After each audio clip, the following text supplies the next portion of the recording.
There are three different components to this course. The first is the theoretical units. These are examined at the end of Year 11 in two separate papers. The topics covered are varied.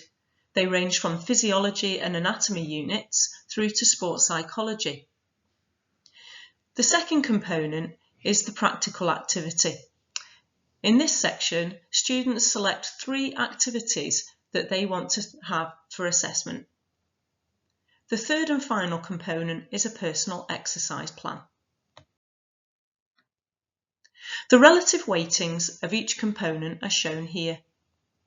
The 2 written exams account for 60% of the overall weighting of the course. The practical activities account for 30%, so that's 10% per sporting activity.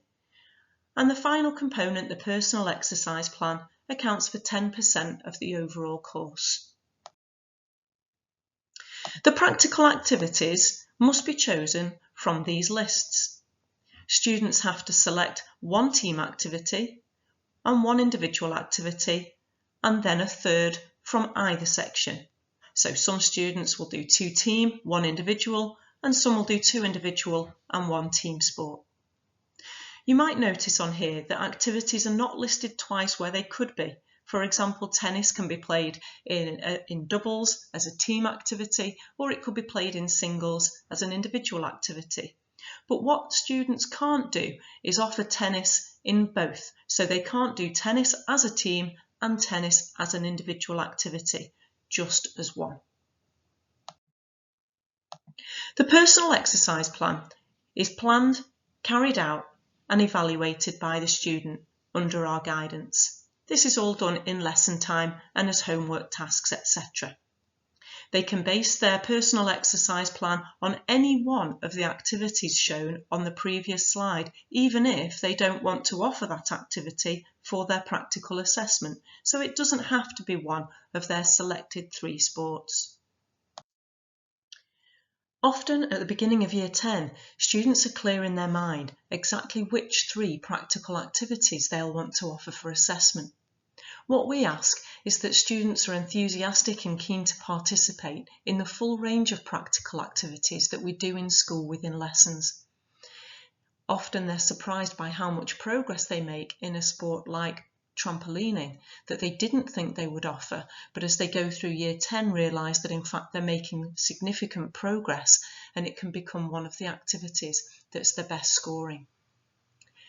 At the start of Year 10, we'll make it really clear on students' timetables which of their lessons are going to be practical and which are going to be theory, and therefore we expect them to be organised with PE kit or exercise books and be ready for each lesson. It's probably the case that most students who choose Gcse Pe will be taking part in sports outside of the school environment. Maybe they're part of a football team or a rugby club, or they've been doing gymnastics for some time. If students are taking part in one activity outside of school, it may well be the case that they would benefit from joining our school extracurricular activities just to boost their competitive experience in more than one sport. Finally, sometimes students will need to video record some of their practical experiences outside of school, particularly if they're doing something like equestrian that simply can't be assessed in the school environment.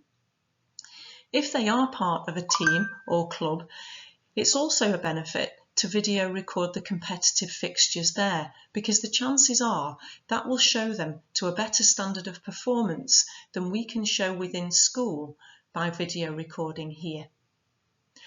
Details of that, of course, will come as and when students think about selecting this course. Please also visit the presentation on BTEC Sport. Thank you.